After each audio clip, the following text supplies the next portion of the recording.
চমক শুধু এখানে না, আমাদের মাননীয় প্রধানমন্ত্রী মাত্র 5 মাসেই অনেক চমক দেখিয়েছেন।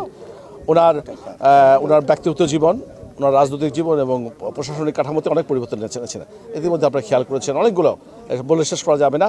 আমরা মনে করি মাননীয় প্রধানমন্ত্রী আমাদেরকে যেভাবে বলবে সেভাবে। তবে এটি বলতে পারি যে এই পাবনা 3 চারপর ভাঙার পরে বাংলাদেশে যতগুলো জেলা আছে এর মধ্যে অনেক বেশি উন্নয়ন হবে। আমি যদিও দুঃখজনকভাবে হলেও আমি এলাকায় নির্বাচিত হতে পারিনি। সরকার যেটুকু দায়িত্ব দিয়েছেন, তাছাড়া আমার রাজনৈতিক একটি পজিশন রয়েছে, সব কাজে লাগিয়ে আমরা এলাকার মানুষের ভাগ্য উন্নয়নে কাজ করব এবং আমরা এলাকার মানুষের জন্য কাজ করব, বেশি বেশি কাজ করব।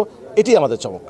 আজকে তো বললামই, আমার বক্তব্যের মধ্যে বললাম যে আসলে বৃক্ষরোপণ কর্মসূচি এটা আপনাদের সবার সহযোগিতা, সাংবাদিক থেকে শুরু করে সব শ্রেণী পেশার মানুষ এখানে এগিয়ে আসতে হবে। এই গাছ তো শুধু আমাদের জন্য না, পরিবেশের জন্য, সবার জন্য গাছ। দলবদ্ধ এই গাছের যে অধিকার সেটা শুধু আমাদের বিএনপির লোকের জন্য না, সব দলের জন্যই এই গাছ একসময় সুফল বয়ে আনবে। আমরা মনে করি এবার আপনাদের সবাই সহায়তা করবেন।